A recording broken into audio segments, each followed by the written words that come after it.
My sister, Rachel, has been sickly. In particular, she suffered from kidney disease. 10 years ago, I was told that a kidney transplant was the only way to save my sister. The results of the tests, with the news that my kidney was a match, I donated a kidney to her. But instead of thanking me, "You're so condescending," she began to rebel. And I was kicked out of her wedding. However, I was told to come back after all. It was my chance to get revenge on my sister. My name is Sari. I am 30 years old and single. I'm not in any relationship now. I work in public relations for a cosmetics company, which I have always wanted to be a part of. I have been interested in makeup since I was a little girl. When I was a student, I used to spend about half of the money I earned from my part-time job to buy cosmetics. Even now, my lifestyle has not changed much. I always check out the new cosmetics information. I find it very rewarding and fulfilling to be surrounded by the things I love. I have a sister, Rachel, who is 2 years younger than me. She has been sickly since she was little, especially with her kidneys. She needed dialysis at an early on. On the other hand, I have never been sick since I was a child. I was a healthy child. Rachel's kidneys were getting worse and worse. Eventually, a kidney transplant was the only way to save her life. That was just 10 years ago. Rachel was only 18 years old, and it was a really shocking thing for her in that age. We decided on a living donor kidney transplant to help Rachel. I was tested for compatibility and found out that my kidney would not reject, and the transplanted kidney would function well after the surgery.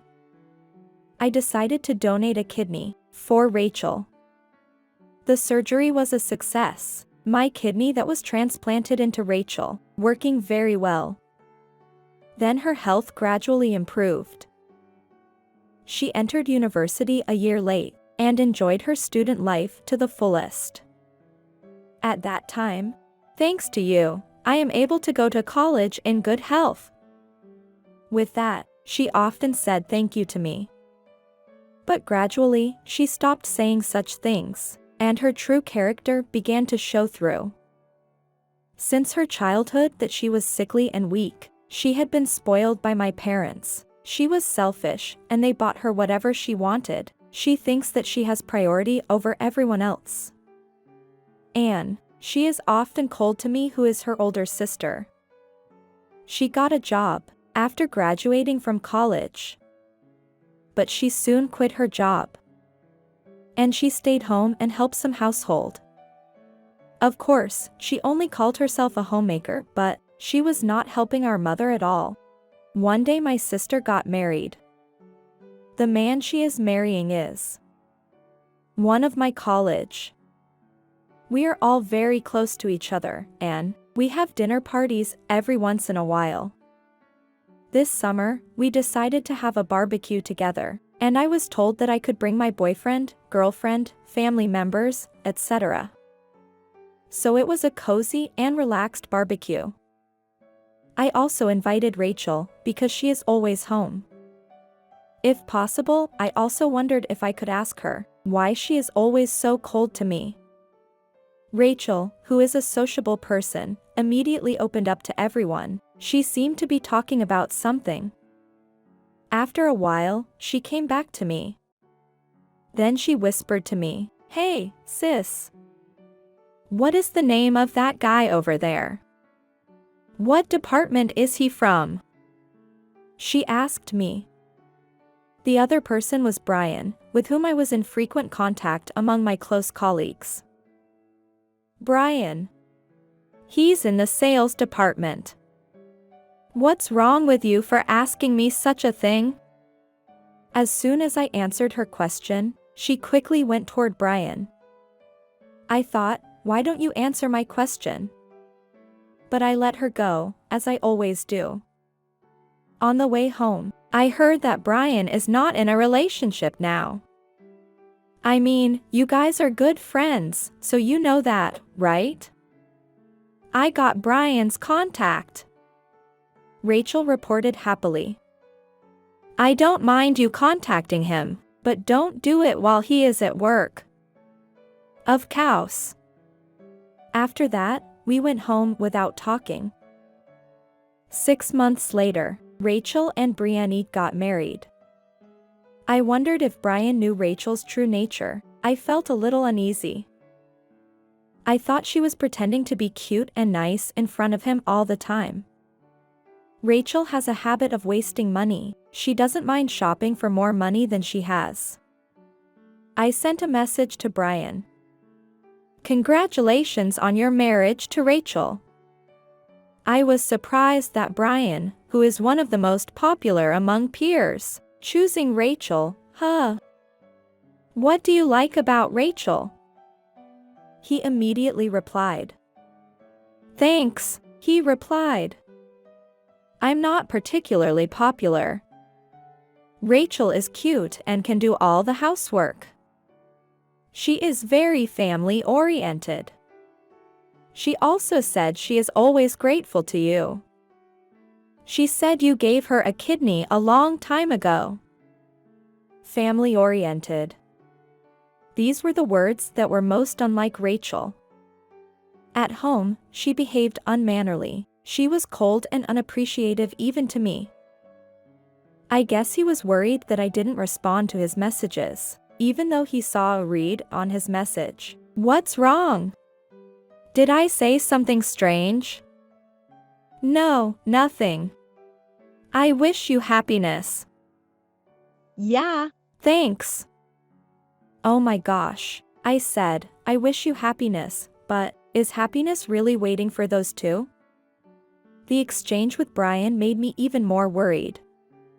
Rachel and Brianne will start living together after their wedding, so she is still living at her parents' house. The wedding party date has been set. She looks happy every day. It's okay that she is enjoying herself. But Rachel tries to one-up me because she got married before me. "Sis, you are already 30 years old, aren't you? You don't even have a boyfriend. Don't you think that's awful? You know, how do I say you are not kinda cute? Since you're working at a cosmetics company, why don't you learn more about being cute?" But seriously, at 30 years old, there's no need for cute, huh? I was told a lot of things. She doesn't even have a job, and spends her family's money. Why should I be told such a thing? And I put more money into the house, and somehow making ends meet. Don't you realize that? I have plenty of complaints about her, but I couldn't be bothered to react to every single one of them. I decided not to respond to anything. I've decided to write down my dissatisfaction with Rachel in a notebook where I've been jotting down your thoughts. Finally, the day of the wedding arrived. I had asked the hairstylist to arrange my hair. I left home separately from my parents. The hair arrangement went faster than I expected, so I arrived at the wedding venue before meeting my parents. When I went to the bride's waiting room, I saw Rachel in her dress. "Oh, you're here. Rachel, your dress looks great on you." Despite my compliments, Rachel did not mention it, but started to talk.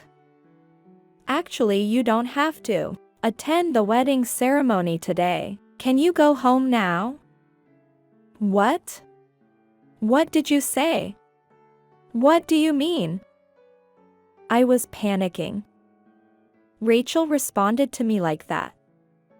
"You gave me a kidney. You've been dragging it around forever and ever. How long are you going to keep on acting like you saved my life? How long do you expect me to be grateful to you?" She seemed very excited and spoke so loudly that could hear her outside. I wasn't going to tell Brian, but when I had to explain to him about it, he just kept praising you. It really annoys me. I was the one who had the hardest time back then. And yet, everyone said I should be thankful to my sister. Even Brian's parents. They keep saying that. I've had enough of this, she said, like shouting. But I won this marriage. I got Brian, who is a salesman for a big company and has a bright future ahead of him. From now on, I will live freely.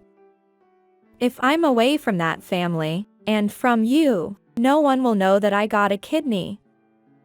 No one will look down on me. I will finally be free. That's why I don't need my sister at my wedding today. Saying that, Rachel came closer to me, and she forcibly snatched my bag from me. She ripped the invitation card that was inside to pieces. She opened the door and pushed me out. When he was done taking me out, she called out loudly to the security guard. "Excuse me, someone has entered here without an invitation. Please take her outside."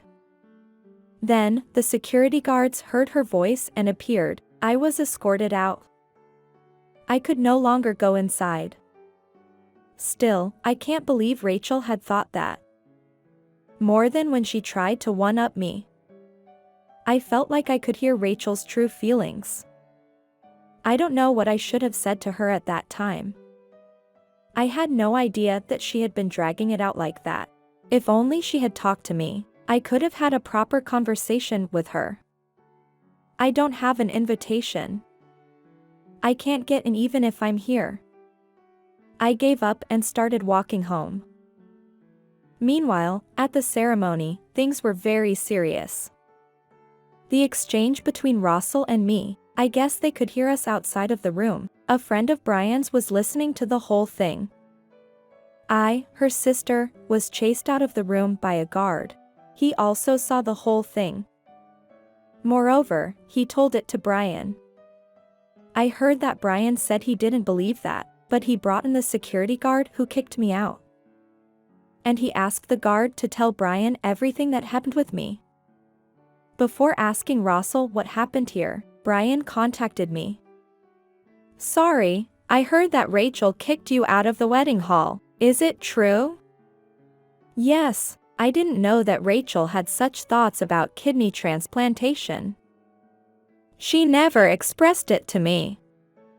She used to say that marrying Brian would make her surpass me, so I thought that was enough." "That's not true, right?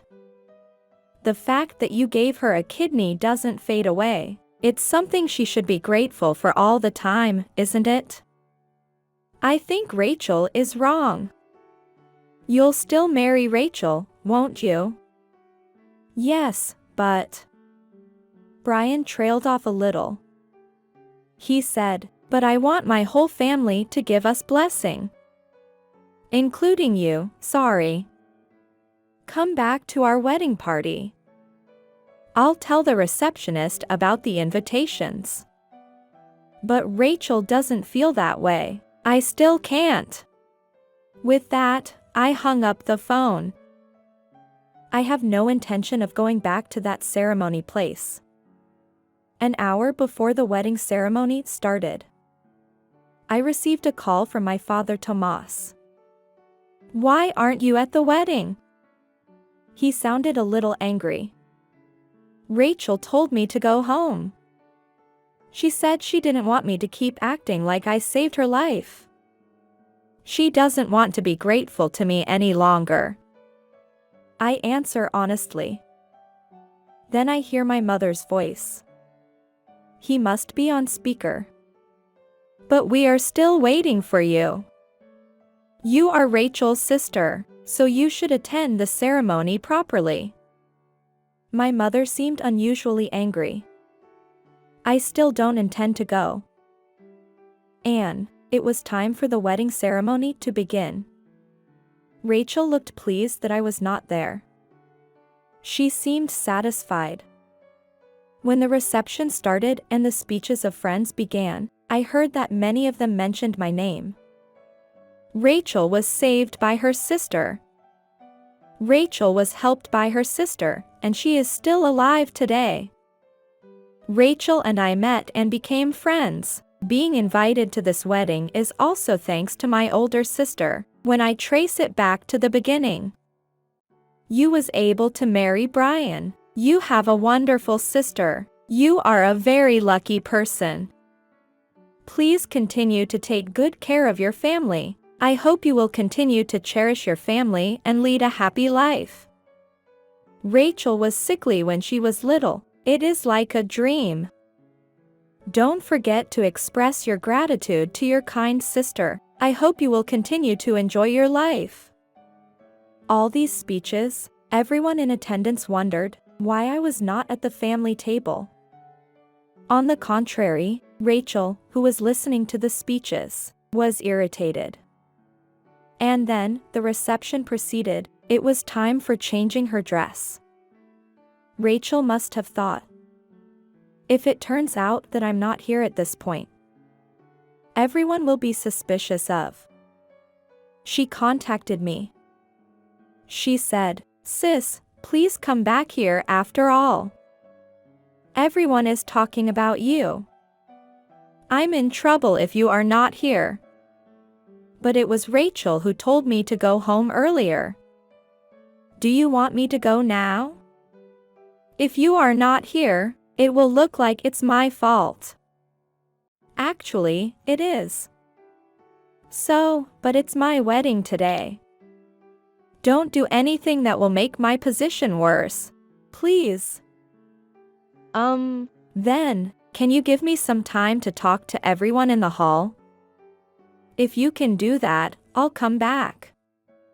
Okay, I'll see what I can do. You have to keep your word. I was actually going to go home at one point, but I didn't feel like going home for some reason. I was having tea at a cafe near the station closest to the ceremony site. I took a taxi and headed right to the ceremony venue. After she came back to the hall wearing the new dress, and when the bride and groom finally re-entered the room, I also arrived there. The two of them went in. I quietly took my seat in the family section. My parents said, "What were you doing?" They were silently pressuring me. I let that part pass and watched the two of them. When they took their seats, they took time for my speech. Finally, I, Rachel's sister, arrived. There was a buzz of excitement.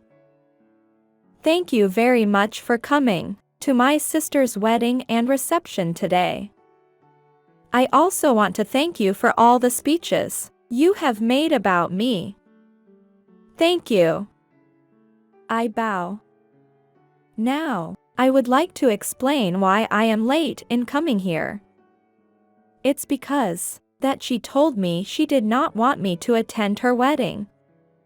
The room began to buzz even more. I had no intention of doing so, but Rachel seemed to have been hurt for a long time. So I hope that you will try your best not to talk to Rachel about how grateful she is to me, or how she is able to make a living thanks to me. For some reason, the attendees are applauding.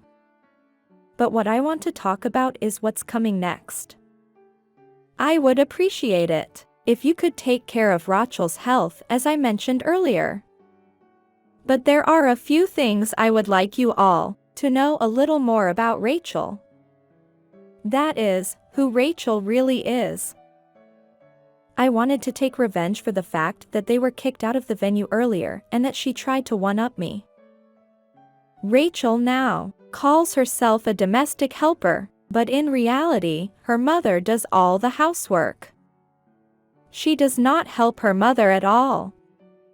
She also has a habit of spending money. She is a very selfish person who wants to get whatever she wants, no matter what.